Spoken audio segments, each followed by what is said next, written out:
mempelajari ilmu agama Islam dan berdakwah di jalan Allah Subhanahu wa Ta'ala menjadi langkah seorang Yahya Edward Hendrawan. Tugas mulia di mata Sang Pencipta ini ia jalani dengan penuh lika-liku. Awalnya, usai putus kontrak dari pekerjaannya, pria 40 tahun ini tidak putus harapan. Om Badut mengucapkan Assalamualaikum warahmatullahi wabarakatuh.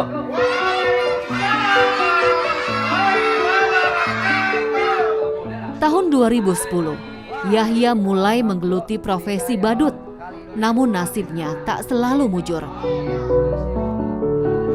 Ayah dua anak ini telah merasakan manis pahitnya pekerjaan sebagai badut penghibur. Demi menafkahi keluarga, Yahya rela mendandani wajahnya agar terlihat lucu, sementara hatinya seringkali menangis.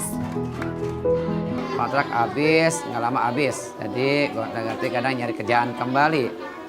Nah setelah itu orang tua hanya memberikan sebuah ide, ya omongan buat saya, yang mana omongan orang tua saya tersebut adalah tong carilah kebiasaan yang di kampung tidak ada, yang jarang orang miliki, skill yang orang jarang punya. Akhirnya saya beralih menjadi seorang badut.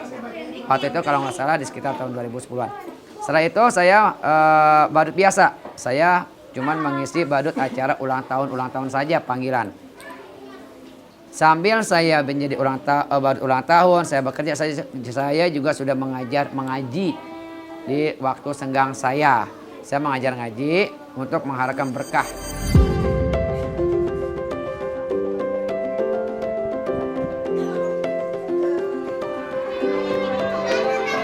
Ternyata Yahya bukan sekedar badut penghibur biasa. Dengan bekal ilmu agama yang dimilikinya, di balik riasan dan kostum badut lucu ini, Yahya merupakan sosok ustadz dan guru ngaji di lingkungan tempat tinggalnya. Koknya dipanjangin, koknya juga dipanjangin. Ini pendek, go. Pria kelahiran kota Tangerang, Banten ini akhirnya menggabungkan profesi badut sekaligus pengajar dan pendakwah agar anak-anak didiknya semangat ikut belajar di Taman Baca Syariah. Konsepnya itu waktu itu kan Roma Irama dia berdakwah dengan syair lagu.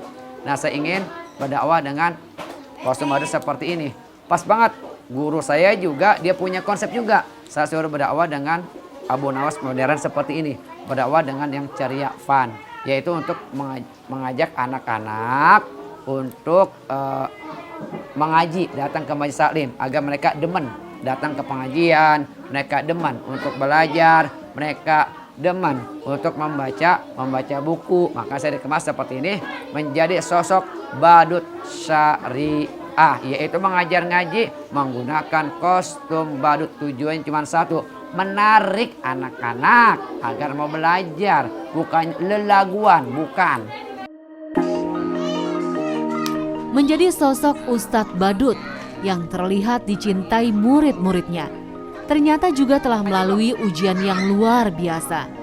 Cibiran, bahkan penolakan dari lingkungan sekitar sempat menghampiri Yahya. Bahkan keluarga tercinta sempat tidak setuju dengan langkah sang Ustadz Badut. Kadang saya sih sempat malu ya, anak saya juga yang pertama, dia malu. Subhan kok kamu, ayah kamu jadi badut kok kamu mau?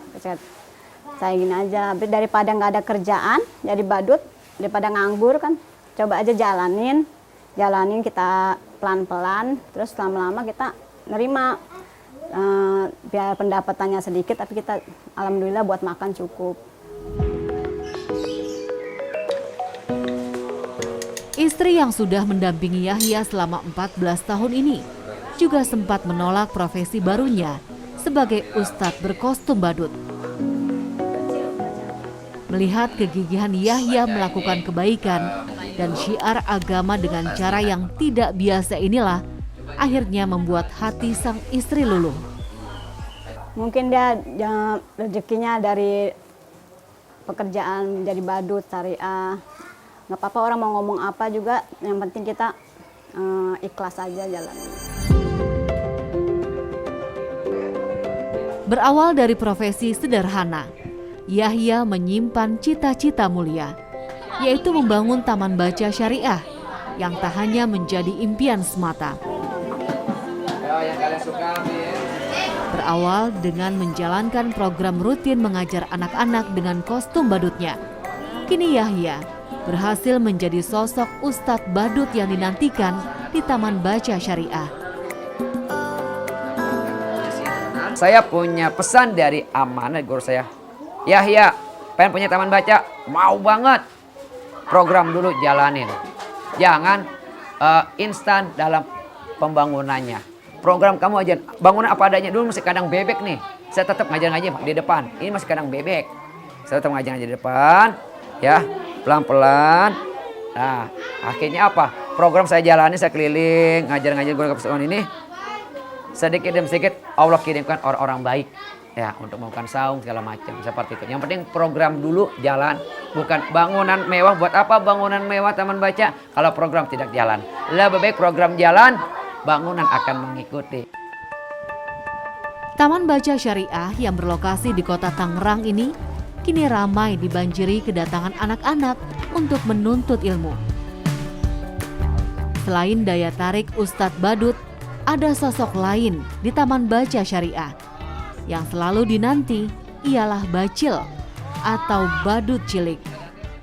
Turut menghibur saat kegiatan belajar mengajar berlangsung. Badut cilik ini bernama Mirza, anak kedua Yahya. Kalau bacil asal mulanya ya, kenapa dia mau berkostum seperti saya ya? Saya kalau make up di depan dia mulu, karena anak saya yang kedua ini dekatnya sama saya, kemana-mana maunya sama saya. Tidur pun kadang klonin sama saya, si bacil ini, ya kan. Nah, dia se-make up, saya depan dia. Nah, dia ngomong saya, ya, ayo, apa? Ya up dong, ya up. Ya up ada make up. Oke, saya make upin. Nyaman, diam. Terus pede, depan kaca nyengir. Saya ajak si bacil, anak-anak itu ternyata yang takut jadi berani. Karena seumuran sepantaran. Ya udah, akhirnya wah bacil ini menjadi selain buat seumurnya dia yang takut bisa menjadi berani ya, dan juga anak-anak pada demen sama keberadaan si bacil. Anak-anak yang ingin belajar di Taman Baca Syariah tidak perlu mengeluarkan biaya alias gratis.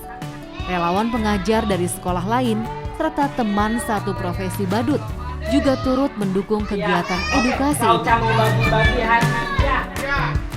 Luar biasa, di sini kita juga banyak belajar. Ya, jadi kita dapat ilmu juga, kita juga dapat sharing-sharing dari teman-teman. Jadi kita saling memberikan edukasi. Benar. Jadi tukar pikir lah pendapat segala macam ya kan, saling membantu. Enggak perlu ini, enggak perlu ini. Enggak. Walaupun kita butuh. Iya, walaupun kita butuh tapi kita enggak perlu ini. Tapi ya adalah kala-kalanya ada seperti berkahnya itu. itu dari sini di Badut Syariah. Iya. Siapapun yang mau masuk aku ke sini, juga berkah. banyak ini juga Banyak belajar. dapat ilmu. Jadi hikmahnya di situ ada. Iya, kita nggak selalu juga mikirin duit Kita nggak capek. joget-joget doang, menghibur doang. Kita ngajar baca, ngaji. Iya, barokahnya adalah alhamdulillah.